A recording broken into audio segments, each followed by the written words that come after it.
Hey, this is Nick Albin with the Matwind Podcast. Today's guest, black belt James Clingerman, shares with us everything from starting in a fake jiu-jitsu gym to suffering life-threatening injuries to scoring the fastest submission at the no-gi pans.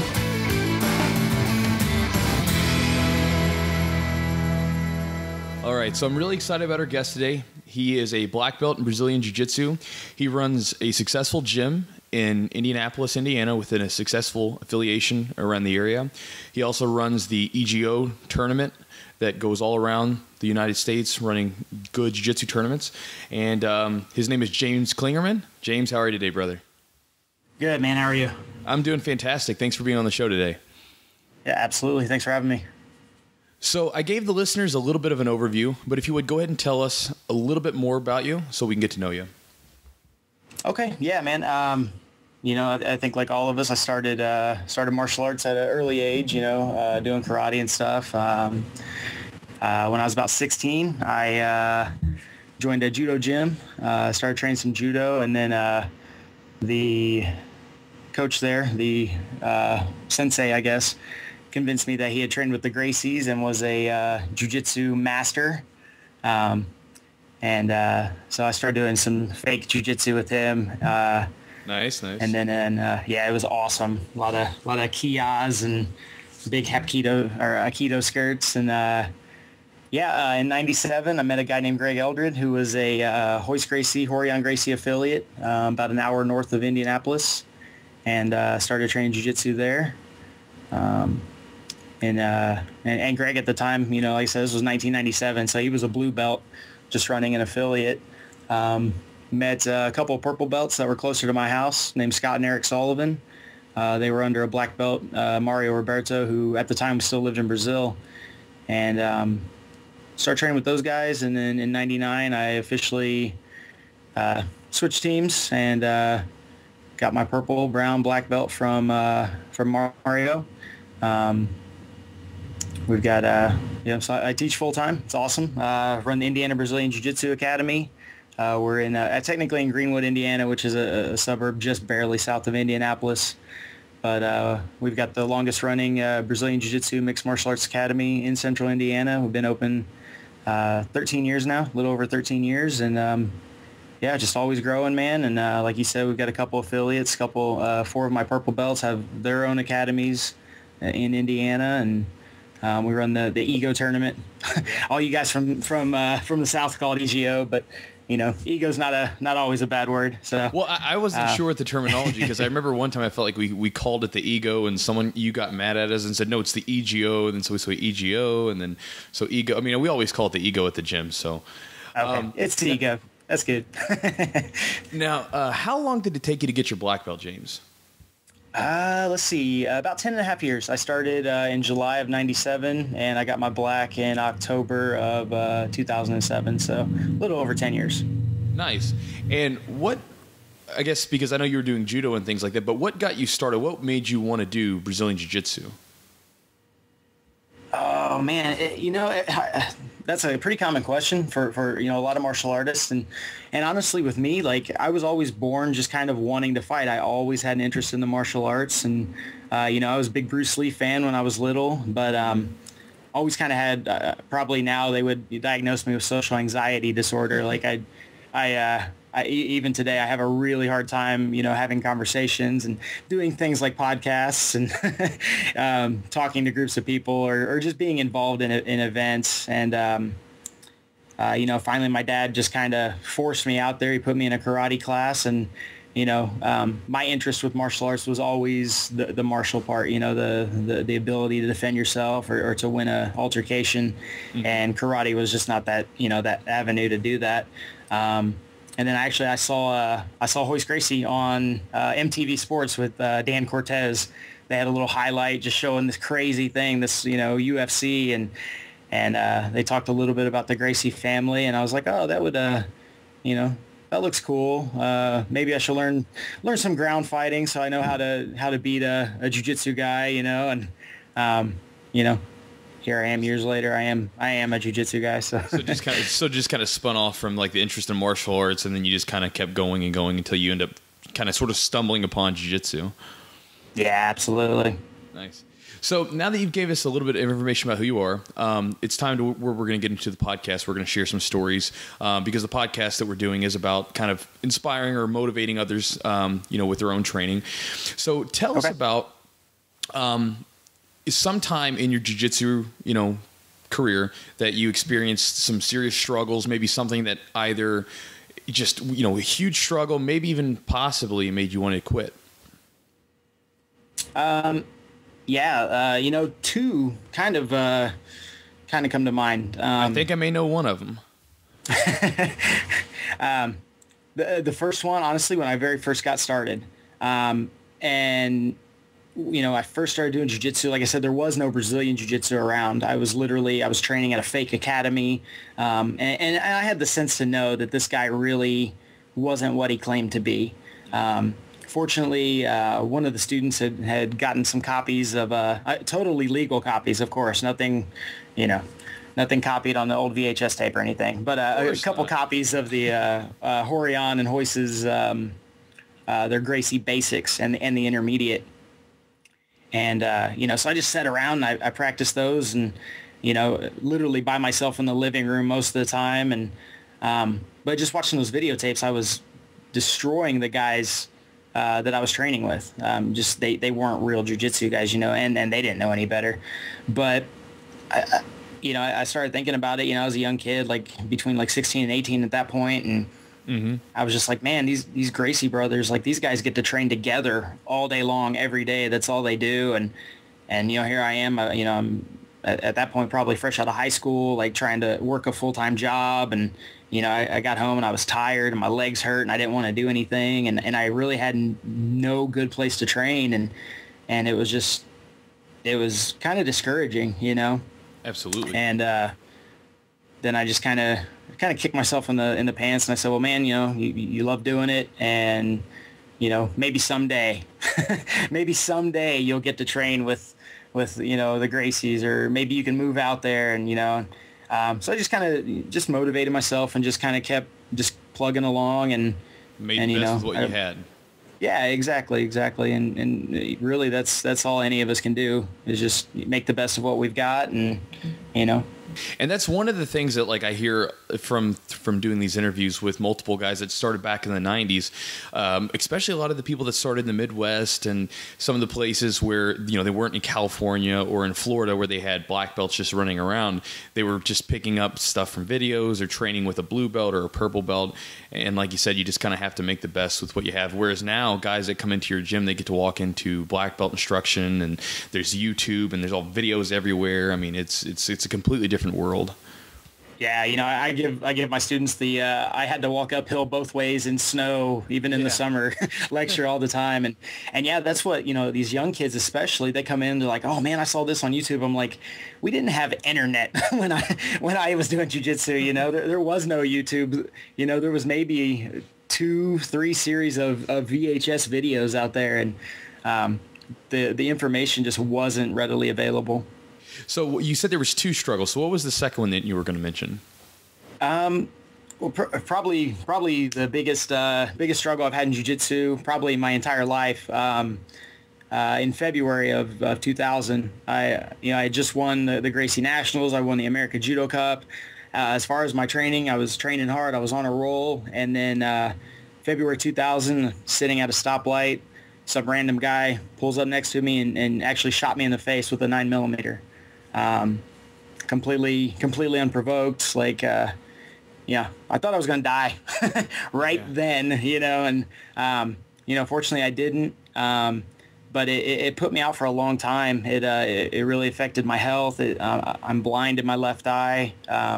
Still to this day, I have issues with my left ear and my balance. And, and that was like 13 and a half years ago now.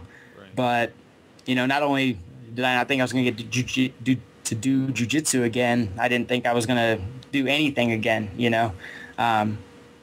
but, had some good doctors. I was fortunate the bullet actually hit me in the cheekbone and just drove itself in. So it missed a lot of the vital stuff. It missed my eye. It missed my carotid artery by less than a centimeter, and just kind of embedded itself in my skull. So still have a bullet in my head. I've got a couple steel plates to reconstruct my cheekbone, but so as far as what happened, I'm doing pretty well. But I would say so, yeah.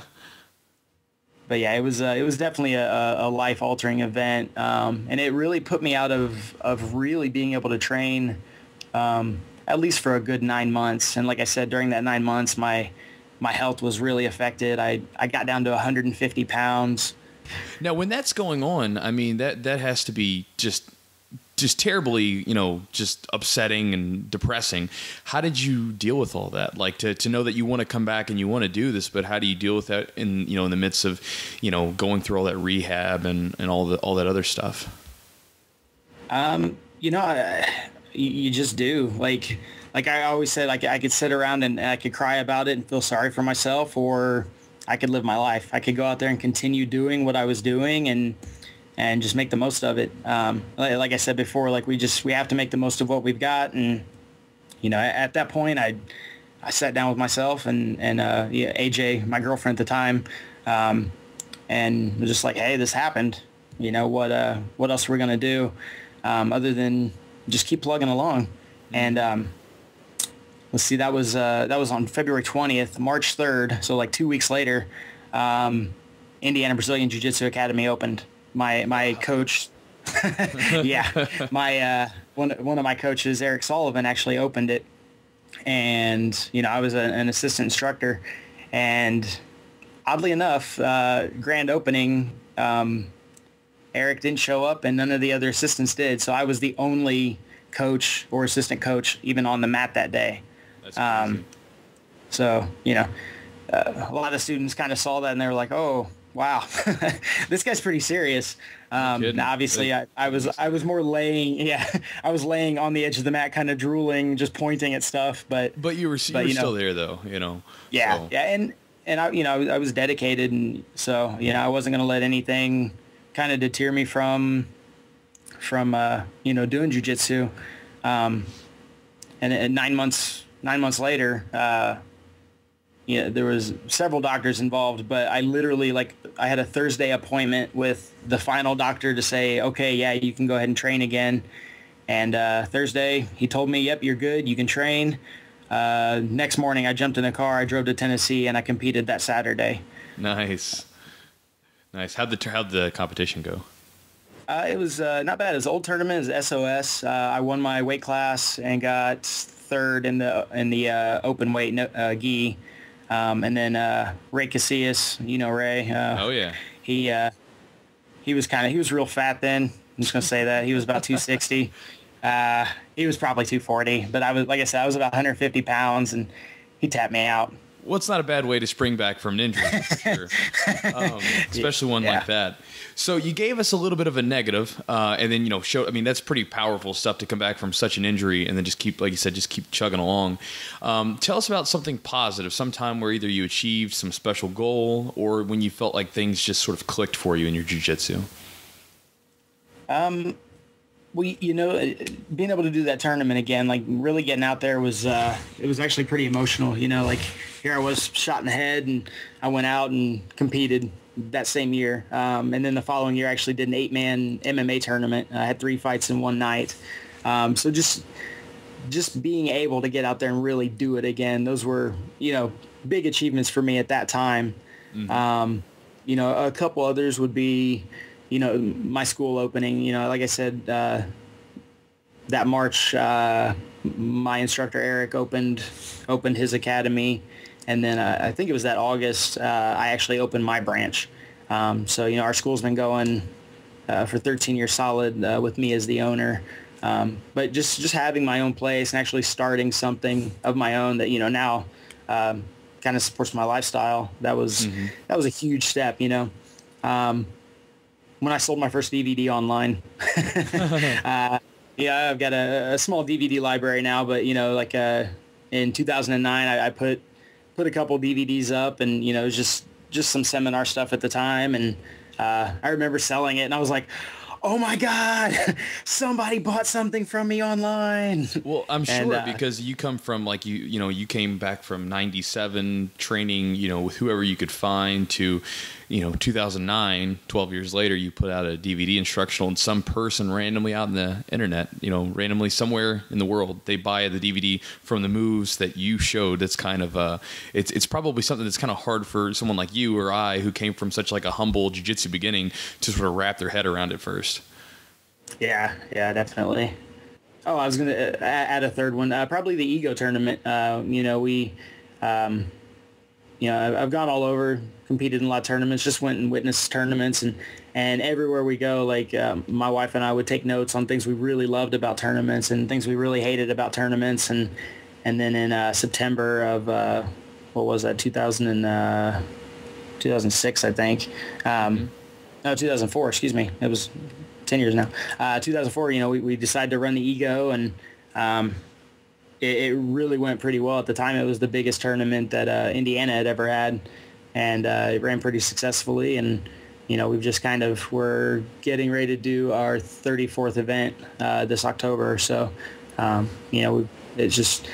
it's nice to go out there and put together a product, whether it be, teaching jiu-jitsu or selling the DVDs or running a good tournament, and I know you've competed in our tournament several times, which we always appreciate. Thanks.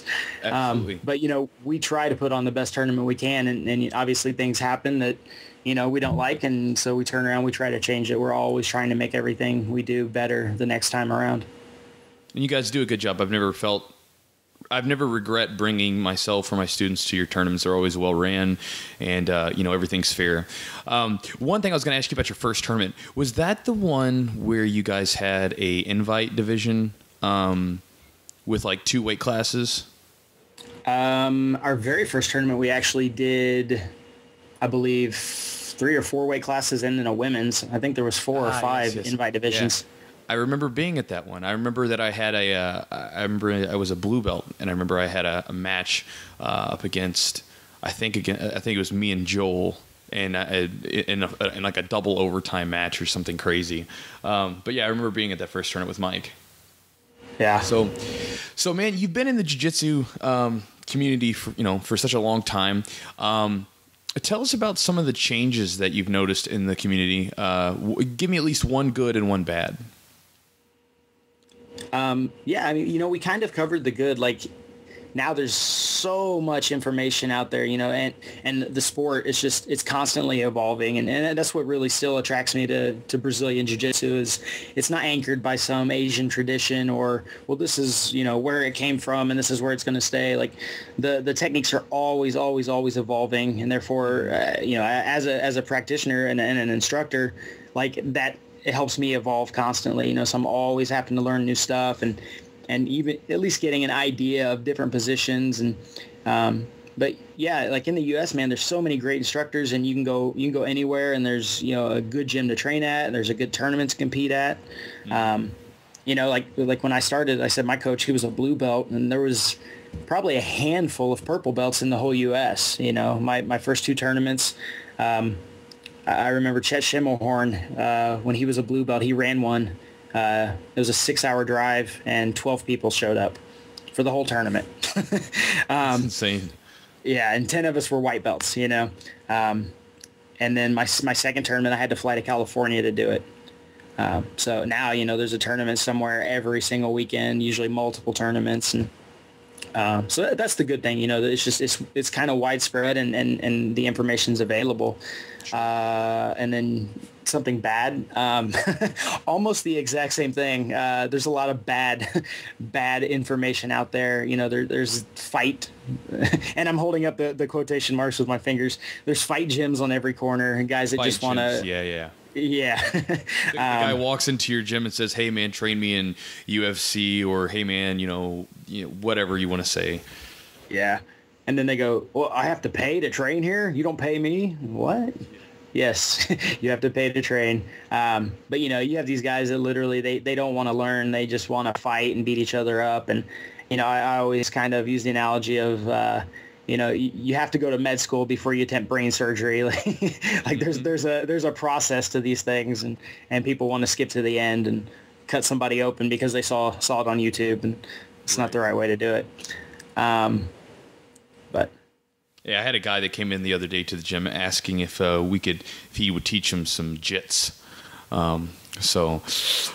Yeah, you get a lot of the MMA, the guys that got into or come to an MMA gym because they want to go fight and that sort of stuff instead of just getting in there just to learn. So we won't talk about that too much longer. So let's move on to the part of the show where we talk about, you give us some tips from some of your experiences, some of the stuff that you've learned. What is a way that you balance, your responsibilities, either with family or you're with your spouse or with work and other responsibilities that you might have, along with making sure that you get your training in? Let me start by saying I have the absolute most wonderful, supportive wife imaginable. When we were friends in high school, friends for years, so she was kind of acclimated to what I did. And then when we started dating, I just kind of sat her down one day and I was like, look, jiu-jitsu is always going to be first, and if you're lucky, you might be a close second. And I've had the same talk before.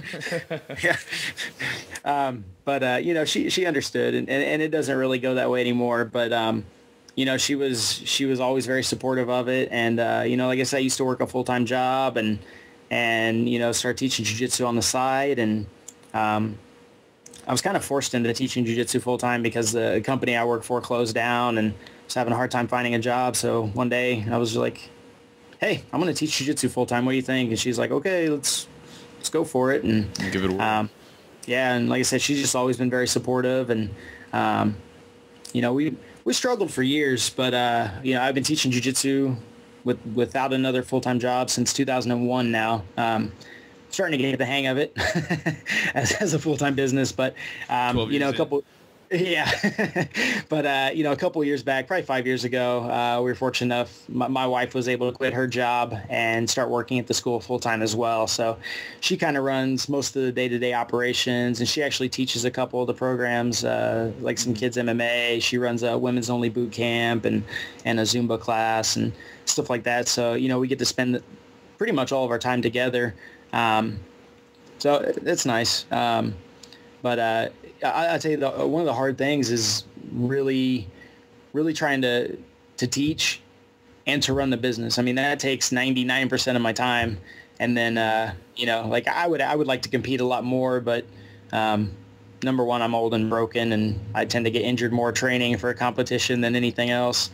And, number two, I don't have the time and resources to really get out there and train hard all the time. I know you and I have talked about trying to get some training camps together with a bunch of us high-ranked guys, and we all have busy schedules, but I give the "I'm not mad at you" speech to my students a lot. Like anytime I'm in comp mode, I go, okay, because I always roll easy. You roll easy with guys. You don't kill everybody every time, and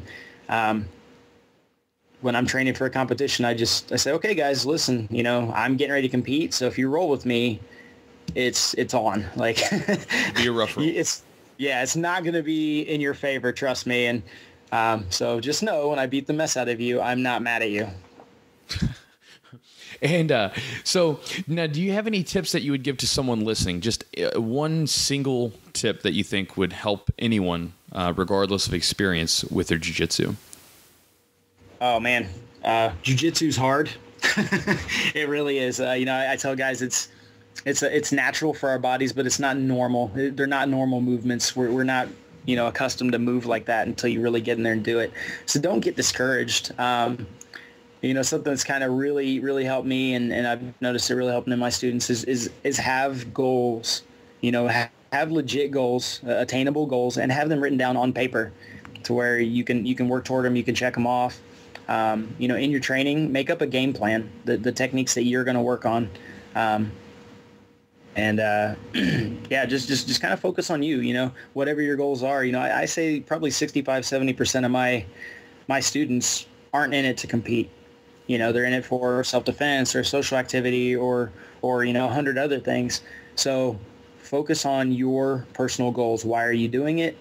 And write them down, and work to achieve that. And if you start to get discouraged, talk to your coach and just say, hey, this is why I came here, and I need your help getting me there. And hopefully your coach will kind of back you up on that and help you out. And that's something I always stress to anyone that's training. Always write down goals and have something that you're striving for, so that you have you can kind of measure, are you progressing? Because everybody typically in the gym is getting better.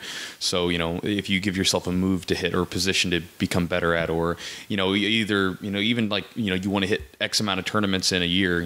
So it kind of lets you know if you're progressing towards, like you said, you got to give yourself an end goal, something to achieve, and it lets you know if you're getting closer to that point or not. So now, for your own training, if you could rewind the clock and go back to the time when you first started training and have a conversation with yourself, is there anything that you would tell yourself from the past to do differently? Yeah.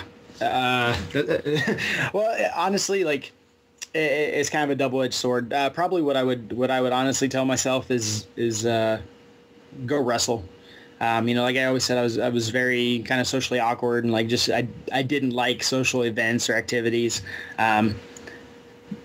But I would probably go out there and wrestle. I didn't really get that aggressive jiu-jitsu style. I didn't really understand wrestling until I was a brown belt. And you get a lot of guys come in and they're able to take guys down and lay on them and stall them out. And if I just had that kind of hard work mindset, I came from the era of that almost the keep it playful style, you know what I mean? Yeah, you might be beating the crap out of me now, but here in about an hour and a half, I'm going to catch you. And which really doesn't work in the street, and it definitely doesn't work in a 5-minute jiu-jitsu match. So, I would have went back and really just kind of smacked myself around and said, hey, go wrestle, get out there and not only get the technique down, but get that hard work, that smashers, aggressive mindset. Awesome.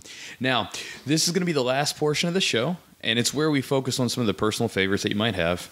The first one is going to be your favorite piece of gear that you own. So is there like a favorite gi, rash guard, shorts, anything that you might own? Yeah, bad section for me. I don't have favorites of hardly anything. But I'll tell you right now, I'm wearing an Infinity gi, and it's actually a custom gi. It's got my school stuff on it, and so yeah, if any of our listeners own gyms or anything, Infinity Kimonos, actually a really good company to work with. You can get a really customized gi, like even to sleeve length, everything. They'll put nice embroidery all over it. Very nice gis. They do pretty small minimum orders, and they're pretty good on price. Ring to Cage also has some really great gear, especially their striking gear. It's some of the best I've seen out there. Yeah, and we'll put the links for those resources, the Infinity Gis and the Ring to Cage, in the show notes for you. Yeah, you could listeners can get to them. You can buy the Ring to Cage stuff on thefightHub.com. That's my website. So, hey, no, there's nothing wrong with that. Plug it. So, not a favorite piece of gear. So, do you have then we'll move to your favorite move. Do you have like a favorite move or position that you like? Is there a favorite like sweep, submission, guard pass, or even a favorite position that you like to play from? Yeah. Again, like not a ton of favorites, but something I've kind of really worked on and developed, and I think you actually sat in on the seminar, the Von Flue choke. Mm-hmm. It amazed me, like Jason Von Flue, UFC, Alex Alexis, and I think the reason I really fell in love with the choke was because I thought it was hot garbage. I looked at it and I was like, that is the dumbest thing I've ever seen in my life. Like anybody that taps to that is an idiot. And I started goofing around with it, and guys were tapping out, and I'm like, oh, hang on. And so I really stopped and broke it down, and I was like, oh man, like, okay, this is why this works. And, I started playing with it, and it became a huge part of my game. And then, I look online and I see instruction on it, and 99.9% of the guys teach it completely wrong. Like it's ridiculous how wrong it is when they teach it. So, I put together a DVD, Mastering the Von Flue Choke. It's probably been my biggest seller. Sells all over the world, Austria, Germany, Japan, everywhere. So nice. That's probably one of my favorite positions or moves, I guess.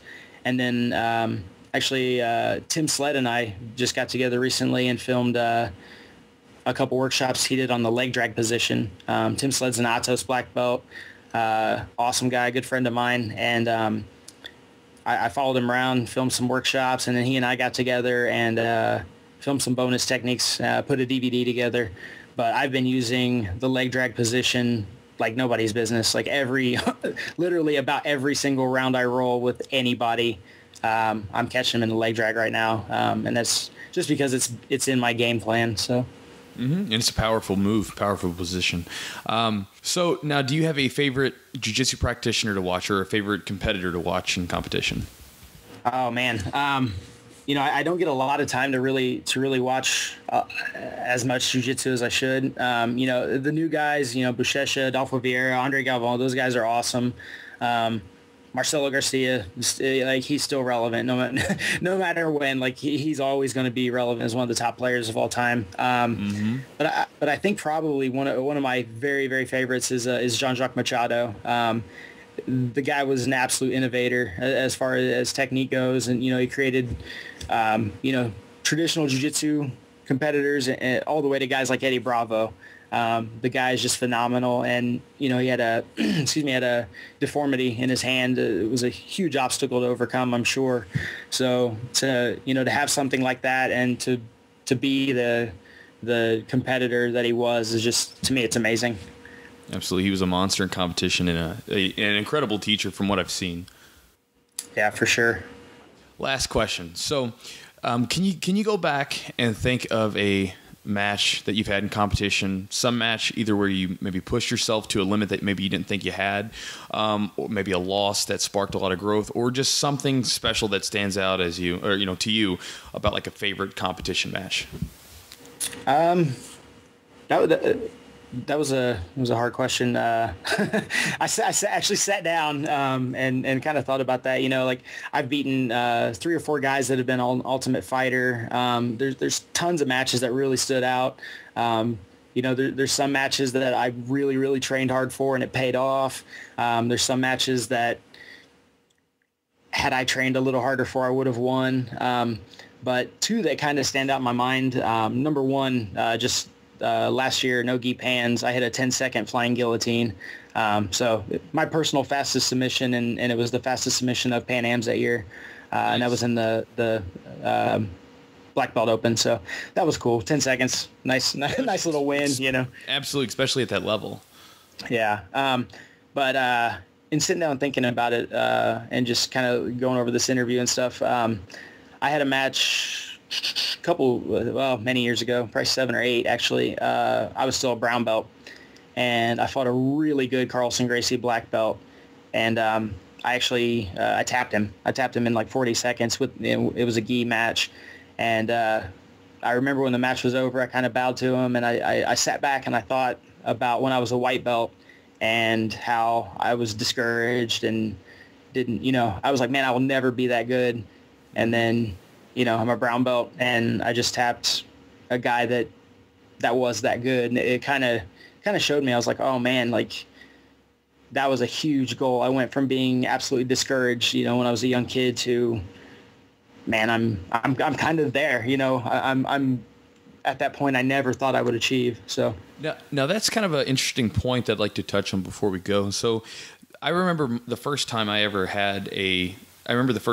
got my black belt, and then it wasn't maybe 4 months later, I was competing down in Miami, and I remember looking at all the other black belts and just being like, man, those guys are black belts. And then I look down at my waist and there's a black belt there too. So was there ever a moment where because obviously you got your black belt, was there like a moment that sort of solidified, your own mind that, hey, I am a black belt, I do belong here, I am this good, this sort of thing? Aside from that match, like I said, I was still a brown belt. I believe I did get my black belt shortly after that. But, man, this past year I competed at Master Seniors Worlds, and I was walking around looking at all the guys, and then, my division was one of the first ones up, and I was sitting there in the bullpen in my gi, bouncing around, looking at my black belts all worn and stuff, and I started freaking out. I was like, oh God, like, holy crap, I just saw Jean-Jacques Machado and Alexander Paiva and all these Gracies and like all these guys. Oh my God, it was insane. And like, I was just like, I started shaking, and I was like, holy crap, like what am I even doing here? This is stupid. I want to go home. And And then I stopped and I was just like, wait a minute. No, I'm here. I'm getting ready to compete. Like I'm here with these guys. You know, it wasn't like I was out there just watching them, or like, you know, I was some white belt out there trying to get autographs. I was like, I'm competing with these guys. Like this is my tournament. And it put a big smile on my face, and I went out there and I had a good first match. I fought an Atos black belt first match and beat him, and then just got stupid my second match and lost on points. So I got too comfortable, I guess. But yeah, it was, you know, it was just cool. Like just being there, you know, like I said, not in the same room with those guys, but I was there competing with them and in the same brackets and divisions. And it was almost like I was one of the guys that I really looked up to. Absolutely. Well, James, dude, that's been a lot of awesome stuff. It's been, you know, 16 years, starting in 97. Yeah. It's 2013 now. Such a long road. You've shared with us a lot of cool stuff, everything from, you know, coming back from life-threatening injuries, humble beginnings in jiu-jitsu, where you would have to travel hours just to get some training in, to the point of selling DVD, you know, owning your own gym, selling DVDs all around the world, and competing in the mix with, you know, just jiu-jitsu legends. So, man, thank you so much for the opportunity to interview you. And do you have any, I guess, sort of closing words for anyone that's listening? No, you know, just to reiterate, you know, you new guys, don't get discouraged. Just keep plugging away, use what you've got. And I assume most guys listening to this are real jiu-jitsu guys, but if you're one of those guys training at a fight gym without a good, legit coach, go find a legit coach. It helps, learn before you fight. And, you know, to those black belts out there that are, or brown belts, the higher ranking guys, you guys run your own gyms, don't get discouraged. Just keep plugging away. It's the same advice, but I will say, stay on top of things. You know, don't let your jiu-jitsu get stale. Keep up with the trends and you know, stay in love with jiu-jitsu. Don't ever let it get old to you. And yeah, so it'll reflect in your everyday life. It'll reflect to your students and just have fun. Awesome, man. Well, you, like you said, keep plugging away. Same advice you gave during the show, but sound advice. James, thank you so much, man. Awesome. Sounds good. Thank you. Later, brother. See ya. So I hope you enjoyed the interview as much as I enjoyed actually doing the interview with James. I know James pretty well, and I've known him for years. And one of the fun things about doing this podcast so far is that it's just really interesting from my standpoint to be able to interview these guys who are, you know, black belts and have been training for such a long time, and getting to hear their stories. And James was, you know, really powerful to me because, you know, I mean, I couldn't get over the fact that, you know, he was shot in the head, as he stated in the podcast. And I mean, you know, that's a life-threatening injury. And maybe some of you guys out there have had something, you know, maybe not shot in the head, but maybe you've had a life-threatening injury. It's just something I haven't experienced before, and most of the people I know haven't experienced that. Most of us, we haven't had a situation that dire. Most of the time it's something just, oh, you know, I got a little tweak in my knee and I can't train for a couple of days and I'm really aggravated by it. So the big thing I took away from this myself personally was just that I'm lucky. You know, I'm lucky that I've been able to train for such a long time without being too banged up from injuries, and then I've been able to stay on the mat, and that I'm lucky just to be able to wake up in the morning to teach people jiu-jitsu, to train every day, and I'm lucky to get up to just be able to walk and do certain things, and I'm lucky to be able to live in a country that allows me to do jiu-jitsu and teach people jiu-jitsu and all this other stuff. So just think about that next time. Maybe the next time you're sitting on the sidelines because of a small little injury, or because you get held up at work or something and you're really aggravated, just think about the story that he went through and how, you know, it's probably not that big of a deal, and that you're still probably a lucky person, and that you'll probably train tomorrow or the next day or whenever your next training day is. So again, if you haven't done so already, go to Matwind.com, sign up for the newsletter. It's just the easiest way for me to send you updates when there is some new post, a new podcast, new video, whatever it is. And also, I want to try something. if you guys were listening to this podcast and you enjoyed listening to it, you like it, send me an email about a question you would like to hear a guest answer. It can be a funny question. It can be a serious question. It can be whatever you want it to be. But if you were listening to this podcast and you were like, man, this is a cool podcast. I like hearing about this stuff, but I really wish he would have asked this. Or maybe you just thought it would be funny to ask a jiu-jitsu player about a particular question. If you have something like that, send me an email. My email is chewy@matwind.com. And when I'm on the podcast with the next guest, I'll ask them the question that you guys sent to me. Be sure to leave a name and a gym that you train at, so this way I can give you a shout out when I actually ask the question to the particular guest. So again, thank you guys so much for listening, and just keep training.